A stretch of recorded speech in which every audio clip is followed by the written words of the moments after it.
큰일이 됩니다. 네, 안녕하세요. 지식디자인입니다. 네, 오늘은요, 당장 효과도 없는 조직문화 왜 중요한가 라는 내용으로 이야기를 해볼 텐데요. 하버드 비즈니스 리뷰에 있는 스포트라이트 아티클을 토대로 해서 이야기를 좀 해보도록 하겠습니다. 기업 내 조직문화의 중요성은 누구나 인지를 하고 있습니다. 하지만 시장에서 싸울 때, 전쟁과 좀 비교를 했을 때 창과 방패로 사용하기에는 조직 문화가 홀대를 받는 그런 경우가 있죠. 당장의 그 효과가 눈에 보이지도 않고 측정하기 어렵기 때문입니다. 그래서 조직 문화를 결과론적으로 접근하는 경우가 대부분입니다. 기업이 성과가 좋을 때는 조직 문화라는 것은 주목받는 아젠다가 되다가도 성과가 나빠지게 되면 금세 이 조직 문화라고 일컬어지는 것은 교육이나 세미나 등에서 예상부터 줄여지게 되는 그런 주제가 되어버리죠. 그러다가 기업 실적이 악화되면 결국 이 모든 것은 조직 문화의 문제였다고 결론을 내리게 되는 그런 아주 어려운 주제입니다. 하지만 조직 문화가 성과에 영향을 끼치는가에 대한 대답은 이미 많은 연구들을 통해서 증명이 되었습니다. 맥킨지에서 글로벌 기업들을 9년 동안 추적 조사를 한 결과 조직의 건강도가 높은 기업은 그렇지 못한 기업의 성과를 3배 이상 상회하는 것으로 그렇게 나타났다고 합니다. 또한 건강한 조직 문화는 현재의 성과보다 미래의 성과와 보다 더 강한 그런 상관성을 가진다는 것도 밝혀냈습니다. 즉 현재 조직 문화는 미래의 성과에 대한 예측 가능한 지표인 셈입니다. 이번에 하버드 비즈니스 리뷰 스포트라이트 아티클은 조직 문화를 유형화하고 성과를 창출하는 도구로서 활용할 수 있는 실제적인 방안을 제시를 했습니다. 이번 영상에서는요, 각 기업이 추구하는 조직 문화가 상대적으로 우월하거나 열등하지 않다는 것을 보여줍니다.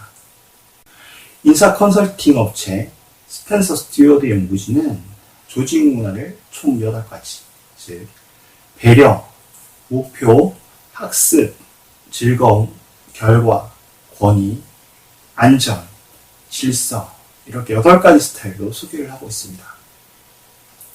기업마다 마치 팔레트 위에 색깔을 섞듯이 여러 요인이 혼재돼서 독특한 그런 조직 문화를 만들어내고요.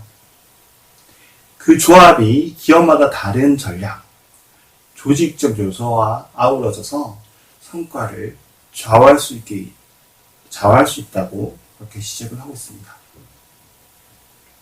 각 회사에 적합한 조직 문화를 정의를 하고 이를 최대한 끌어낼 수 있는 방안을 찾는 게 중요하다는 것이죠. 실제로 모든 기업에 적용되는 이상적인 조직 문화는 없습니다. 매우 뛰어난 성과를 창출하고 있는 글로벌 기업들을 떠올려 보십시오. 애플이나 G, 월마트, 골드만삭스와 같은 그런 기업들 말이죠. 애플은 시장 지향적인 조직 문화를 가지고 있고 G는 리더십 지향적인 조직 문화, 월마트는 오퍼레이션 고도화에 집중한 그런 조직 문화, 골드만삭스는 차별적 지식과 우수인재를 바탕으로 하는 조직 문화를 가지고 있습니다. 조직 문화는 이처럼 각 회사의 전략 방향이나 시장 내의 차별적인 그런 경쟁 우위를 극대화하기 위한 최적의 모습을 찾아갈 수 있어야 합니다. 하지만 많은 기업들이 조직 역량을 극대화할 수 있는 이상적인 조합을 찾아내지 못하고 고민을 하게 되죠. 스펜서 스튜어트 연구진이 기업들을 분석한 결과 많은 기업들이 공통적으로 추구하는 그런 조직 문화의 속성들이 존재를 했다고 합니다. 조사된 기업 중에서 89%의 기업에서는 성과 지향적인 업무 환경을 뜻하는 결과의 조직 문화를 발견했습니다. 그리고 그 다음은 인간관계와 상호 신뢰에 중점을 둔 배려의 문화가 63%를 차지를 했습니다. 이러한 패턴은 기업 규모나 유형, 지역, 업계에 걸쳐서 일관되게 나타났다고 해요. 이는 기업들이 성과 극대화와 조직 내 융화라는 그런 모순된 목표를 추구하기 위해서 부단히 고민하고 애쓰고 있다는 것을 보여주기도 하는 것입니다. 특히 한국 기업에서는 이런 상충된 속성들이 조직 문화로 내재해야 되는 경우를 종종 볼 수 있습니다. 매출이나 시장 확대를 제1의 목표로 하고 있고, 이를 통해서 직원들의 성과를 평가를 하면서 동시에 팀워크나 협동심을 강조를 하게 되죠.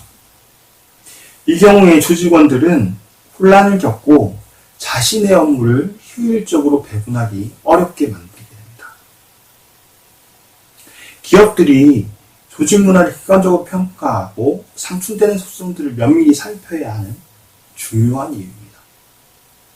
또한 조직 문화를 혁신하기 위해서는 속성들을 악화시키고 강화시킬지 등을 고민을 해야 합니다.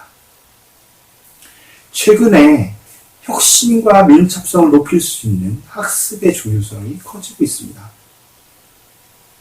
학습의 문화란 좀 더 구체적으로는 리더들도 혁신에 대해서 관심을 가지고 아래로부터 혁신 아이디어를 적극 개진하는 것입니다. 그러기 위해서는 정보가 상위에만 국한되지 않고 조직 전체에 공유가 되어야 하는 것이죠. 끊임없이 시장과 고객 그리고 경쟁자들의 변화를 포착을 하고 조직 안으로 적용할 수 있는 그런 문화를 조성을 해야 합니다. 4차 산업혁명에서 가장 중요한 조직 속성이 바로 예측 불가능한 경영 환경에 적응하기 위한 민첩성입니다. 이러한 민첩성은 학습 문화를 거름으로 해서 얻어지는 것입니다. 즉, 학습의 비중이 점점 증가하고 있다는 그런 리서치 결과들은 기업들이 과거 문화를 가졌던 기업들일지라도 최근에는 어떻게 변해야 할지에 대해서 유사한 대답을 가지고 움직이고 있음을 나타냅니다. 학습의 문화를 통한 민첩성이 되었든 배려와 안전을 지향하는 그런 문화가 되었든 사실 조직 문화는 하루아침에 얻어지는 것이 아닙니다. 맥켄지가 20년 동안 꾸준히 관찰한 결과 그 조직 문화를 바꾸려고 노력했던 많은 기업 중에서 30%만 성공하고 70%는 실패를 했다고 합니다. 이 비율은 20년 전에도, 15년 전에도, 10년 전에도, 5년 전에도 동일했다고 해요. 그렇다면 실패의 이유는 무엇일까요? 바로 오늘 영상에서도 언급을 했듯이 조직 문화와 함께 전략이나 리더십, 조직을 같이 통합해서 다루지 못했기 때문일 것이라고 생각이 됩니다. 사실 조직 문화에서 리더십은 중요한 역할을 합니다. 그러나 수평적 조직 문화를 지향하며 조직 문화 혁신에 나선 기업들의 이야기를 들어보면 조직 문화의 지향점과 리더십을 일치시키는 것이 매우 어렵다고 이야기를 합니다. 한국 기업은 오랫동안 원과 위 중심의 빠른 그런 추격적 전략을 통해서 성장을 해왔죠. 이러한 성장의 바탕이 되는 기업 문화는 바로 권위와 질서를 강조하는 것이었습니다.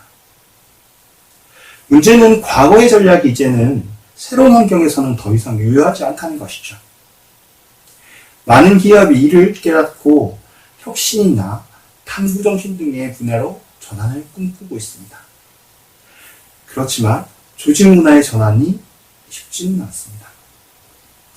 몇십 년 동안 조직 내에서 공고해진 그런 권위와 질서의 벽을 하루아침에 해치하는 것은 쉽지 않기 때문입니다. 특히 한국 조직 내에서는 권위적이지 않는 리더를 찾기가 쉽지가 않습니다.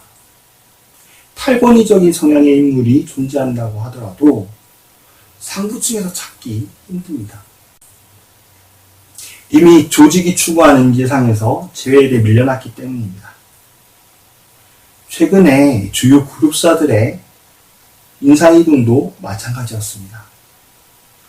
회사는 수평적 조직 문화 또는 조직 문화 혁신을 외치고 있지만 오히려 전혀 반대되는 스타일을 가진 리더들이 CEO가 되고 조직원들의 지금까지 쏟아부은 노력이 물거품으로 돌아갈까 그렇게 전전긍긍하는 사례들을 마주하게 됩니다. 변화를 이야기하면서 그렇지 못한 리더들을 승진시키는 것은 오너, 즉 CEO가 사실상 변화하지 않겠다는 메시지를 매우 은밀하면서도 강력하게 조직에 전파되는 것으로 받아들여지기 때문입니다. 그렇다면 구조를 바꿔보는 것은 어떨까요? 조직 문화 혁신을 위해서는 리더십뿐만 아니라 조직 구조 자체의 변화도 중요합니다. 사실 리더십은 매우 개별적 격차가 큰 부분이어서 앞에서 언급을 했듯이 리더십의 변화만으로도 문화는 퇴보하기도 하고 진보하기도 합니다. 수많은 기업의 조직 문화가 리더십 진단을 수행했던 그런 경험을 바탕으로 해서 생각해 봤을 때 조직 구조가 조직 문화에서 차지하는 중요성이 약 한 50%에서 그 이상이 되기도 합니다. 리더십 개인이 쉽게 휘둘리지 않는 그런 비가역적인 조직 구조를 형성하는 것은 매우 좋은 전략이 됩니다. 이를테면 애자일하지 못한 리더들이 조직을 기존의 딱딱한 방식으로 복구시키는 것을 막기 위해서 현 경영진들이 영향력을 최소화하고 실무진에게 권한 위임을 할 수 있는 형태로 조직 구조를 바꾸는 것입니다. 대표적인 예로서 중국 네트워크 통신 업체인 화웨이를 들 수 있을 텐데요. 화웨이는 기존의 위계적이고 사내 정치적인 기업 문화를 해체하기 위해서 3명의 부회장이 6개월 단위로 최고 경영자 역할을 교대로 수행하도록 했다고 합니다. 그 결과로 주요한 의사결정들이 CEO의 의사결정이나 이중에 기대어 지연되는 현상이 완전히 사라지고 의사결정 주체가 실무진으로 내려가면서 단기간 내에 애자일한 조직으로 변모되는 결과를 가져올 수 있었다고 합니다. 마지막으로 전략과 리더십, 조직의 변화를 통해서 조직 문화를 변화시키고 있는 중이라고 한다면 얼마나 진척이 되었는지 어떻게 가늠을 할 수 있을까요? 컨버전스 매트릭스를 활용해서 할 수 있을 텐데요. 조직 문화의 유형에 따라서 조직원들이 의견이 일치하는 수렴도가 높은 조직과 그렇지 못한 조직으로 나뉘어서 비교해보는 것은 매우 흥미로운 그런 작업이 될 것입니다. 이런 관점은 특히 스타트업이 매우 중요합니다. 최근 여러 스타트업에서 높은 이직률이 문제가 되고 있죠. 조직 문화에 기대다가 실망하면서 나오는 청년들이 많기 때문입니다. 그들 중 상당 부분은 스스로 의사결정을 내릴 수 있을 것 같고 자유로운 조직 문화가 좋아 보여서 스타트업을 결심했다고 합니다. 하지만 막상 입사를 하면 성장의 부침과 불안한 운영 속에서 회사가 초반의 문화와 정체성을 잃어버리고 창업자나 투자자의 지나치게 의사결정을 의존을 하면서 이도 저도 아닌 조직 문화로 표류하더라는 것입니다. 스타트업은 비즈니스 모델과 전략이 언제든지 변화하고 피벗할 수 있습니다. 또 리더의 경험이나 역량이 깊지 않기 때문에 사실상 조직의 구심점이 되는 컬처 아이덴티티의 역할이 매우 결정적으로 작용을 합니다. 이는 잘 되는 스타트업과 그렇지 못한 스타트업을 예측할 수 있는 그런 지표로 활용될 수 있습니다. 중국이 했다면 우리 한국도 할 수 있지 않을까요? 이번 스포트라이트 아티클에서 제시한 것 외에도 한국 기업이나 추가적으로 고려해야 될 요소들이 몇 가지 있습니다. 첫째, 아티클에서는 문화의 전략적인 효과를 평가할 때 지역이나 업계 등의 맥락을 매우 중요시하다고 그렇게 말하고 있습니다. 일부 맞는 부분도 있습니다. 아시아나 유럽, 미국의 문화권이 기업 조직 문화에서도 차이를 가져온다는 것은 너무나 명백한 일입니다. 하지만 앞서 이야기한 화웨이의 사례처럼 글로벌 비즈니스 환경 변화에 적응하기 위해서 전통적 한계를 뛰어넘기 위한 과감한 시도를 하고 성공한 사례들이 최근 중국과 일본에서 뚜렷하게 증가하고 있습니다. 이는 한국의 위계적인 문화의 발목이 잡힌 채 제대로 시도도 하지 못하고 있는 우리 기업들이 꼭 주목해야 할 부분입니다. 제가 기업인들을 만나서 좀 조직 문화에 대해서 좀 이야기를 하다 보면 늘 우리나라 기업에서는 안 돼요. 혹은 우리처럼 리스크가 큰 산업에서는 안 돼요. 라는 그런 변명 아닌 변명, 그리고 자조를 듣게 됩니다. 하지만 비슷한 상황에서 이미 막 변화를 만들고 가고 있는 아시아권 기업들의 변화를 본다면 지역이나 업계가 가질 수 있는 차이는 점점 줄어들고 미래 환경에서 살아남을 수 있는 전략과 조직 문화의 합치 여부가 점점 중요해진다는 그런 생각을 해보게 됩니다.